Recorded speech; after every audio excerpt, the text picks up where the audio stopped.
우리를 살리기 위해서 독생자 예수님을 이 땅에 보내주신 하나님은 어떤 하나님일까요? 성경 속에는 하나님의 모습이 아주 다양하게 나타나 있습니다. 그 가운데 우리가 요한복음 3장 16절에서 18절까지의 말씀을 통해서 하나님은 해결자 하나님이심을 우리가 알 수가 있습니다.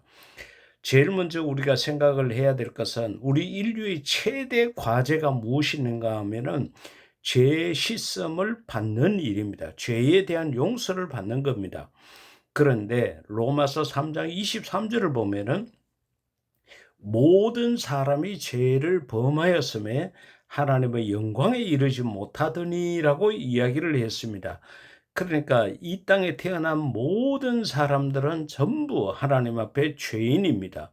범죄한 우리, 내가 스스로 지은 자범죄가 있는가 하면은 내가 조상적부터 물려받은 원죄라는 것이 있습니다. 그렇기 때문에 우리는 하나님 앞에 내가 뭘 잘못했는데요, 이렇게 말을 할 수 있는 자격이 없다는 것입니다. 우리 모두는 죄인입니다. 근데 이 죄의 결과가 어떻게 됐느냐? 모든 죄인은 같은 로마서 6장 23절에 보면은 죄의 삭은 사망이요 하나님의 연사는 그리스도 예수 우리 주 안에 있는 영생이니라 그같이 이야기했습니다. 사망과 영생이라는 두 단어를 사용을 했는데 사망이라는 것은 말 그대로 죽는 것을 의미합니다. 우리는 죄인이기 때문에 마땅히 죽을 수밖에 없습니다. 영원히 살 영생이라는 유전자가 우리에게는 없다는 거죠. 출애굽기 14장 9절에서 11절 가운데 보면은 이스라엘 백성들이 출애굽하는 과정에서 어렵고 힘든 과정에 빠진 것을 기록을 하고 있습니다. 애굽 사람들과 바로의 말들, 병거들과 그 마병과 그 군대가 그들의 뒤를 따라 바알스불 맞은편 비아히롯 곁 해변 그들이 장막 침대에 미쳤다고 이야기를 했습니다. 그러니까 이스라엘 백성들이 출애굽을 하고 있는데 앞에 홍해가 가로막혔습니다. 근데 바로가 군대를 이끌고 이스라엘 백성들을 추적해 왔던 것입니다. 그리 이러한 진퇴양난 속에 빠졌습니다. 바로가 가까이 올 때 이스라엘 자손이 눈을 들어본즉 애굽 사람들이 자기를 뒤에 이른지라 그같이 이야기했습니다. 그러니까 앞에는 홍해가 있죠. 뒤에는 바로의 군대가 있죠. 이럴 수도 저럴 수도 없는 막다른 길에 이제는 사망밖에 없다 이렇게 생각이 되었습니다. 근데 하나님께서 말씀하십니다. 모세에게 하나님께서 하신 말씀이 출애굽기 14장 26절 이하에 있는데 여호와께서 모세에게 이르시되 너의 손을 바다 위로 내밀어 물이 애굽 사람들과 그들의 병거들과 마병들 위에 다시 흐르게 하라 하시니 모세가 그 손을 바다 위로 내밀매 새벽이 되어 바다의 힘이 회복된지라. 할렐루야. 애굽 사람들이 물을 거슬러 도망하나 여호와께서 애굽 사람들을 바다 가운데에 엎으시니 물이 다시 흘러 병거들과 기병들을 덮되 그들의 뒤를 따라 바다에 들어간 바로의 군대를 다 덮으니 하나도 남지 아니하였더라. 할렐루야. 그러니까 하나님께서 이 이스라엘 백성들의 위기를 어떻게 해결해 주셨는지를 우리가 알 수 있습니다.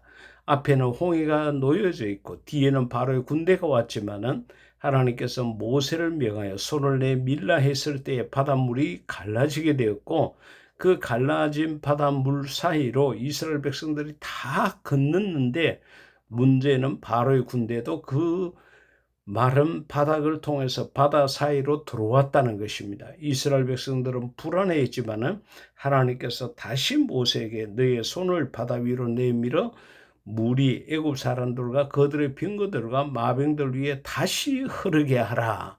그 해결책을 주셨고 여기에 모세가 순종한 결과 그 애국 군대는 하나도 남지 아니하고 이스라엘 백성들은 다 그 홍해를 건너게 되었다는 것입니다. 우리가 세상을 살아가다가 이런저런 막다른 길에 닥칠 때가 있습니다. 그때 우리는 사람을 원망하고 때로는 하나님께서 내 기도를 들어주시지 않았다 이래서 영적으로 시험에 들 때도 있습니다. 그러나 그 모든 문제를 해결해 주실 수 있는 분은 바로 하나님이십니다. 하나님께서 우리의 길을 여시고 하나님께서 우리로 하여금 살아날 길을 열어주신다는 겁니다. 로마서 3장에서 봤던 것처럼 우리가 다 죄인이고 6장 23절에서 봤던 것처럼 우리는 그 죄의 대가로 말미암아 사망에 이를 수밖에 없었지만은 하나님께서 우리에게 살 길을 열어주셨습니다. 예수님을 이 땅에 보내주신 거예요. 요한복음 3장 16절 하나님이 세상을 이처럼 사랑하사 독생자 예수님이죠.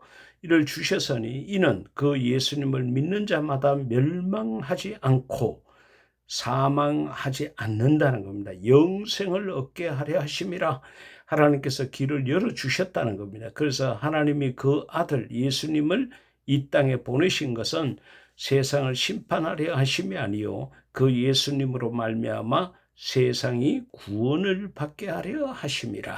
할렐루야. 그러니까 하나님께서 예수님을 이 땅에 보내주신 것은 우리가 죄의 문제로 말미암아 죽을 수밖에 없었는데 하나님께서 영생의 길을 열어주신 것입니다. 모든 문제의 해결자는 하나님이십니다. 나의 노력과 나의 물질과 나의 능력으로 하는 데는 한계가 있습니다. 사람을 붙들고 애걸복걸 하는 것은 하나님에 대한 믿음이 없는 표시이기도 합니다. 우리가 내 앞에 놓여있는 어렵고 힘든 문제, 죽을 수밖에 없는 상황 속에 있을 때 하나님 앞에 무릎 꿇고 하나님 앞에 손 내밀고 하나님께 도와달라고 기도하십시오. 하나님께서는 우리의 영원한 해결자가 되십니다.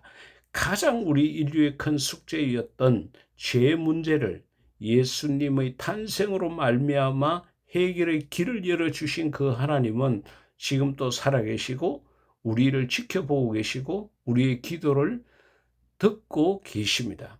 우리가 어렵고 힘든 문제가 있다 그래서 좌절하고 낭망하고 한숨 쉬고 걱정, 근심, 염려, 불안 속에 있는 것은 하나님의 뜻이 아닙니다. 믿음으로 하나님 앞에 이 모든 문제를 내놓고 하나님 앞에 도움을 요청할 때에 사랑이 많으시고 우리를 나보다도 더 사랑하시는 하나님께서 우리의 모든 문제를 해결해 주실 것입니다.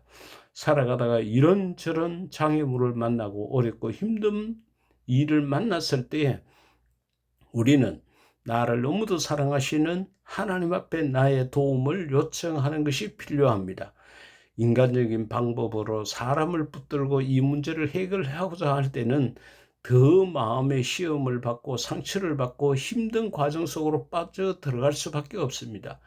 혈류증에 의해서 12년 동안이나 시달렸던 그 여인을 보십시오. 예수님이 옷자락을 만졌더니만은 마침내 치료되는 그런 은혜를 입지 않았습니까? 이 연말 연시 이 귀한 시절에 마음에 어떤 걱정 근심이 우리의 기쁨을 잠재우고 있습니까? 하나님 앞에 그 문제를 맡기십시오. 하나님께서 우리의 형편을 다 알고 계십니다. 우리의 기도를 듣고 싶어 하십니다. 너가 무슨 문제가 있느냐? 내가 도와줄게. 하나님이 먼저 손 내미십니다. 그렇죠. 하나님이 세상을 이처럼 사랑한 거지 우리가 하나님을 사랑해서 하나님 도와주세요. 구원의 길을 열어주세요 한 거 아니잖아요. 하나님께서 우리의 형편과 처지를 먼저 아시고 손 내미신 것입니다. 오늘 이 말씀을 꼭 믿으시고 어렵고 힘든 일을 당했을 때 해결자 하나님을 찾으시는 그런 저와 여러분이 될 수 있기를 인류 최대 멋쟁이신 예수님 이름으로 축복합니다.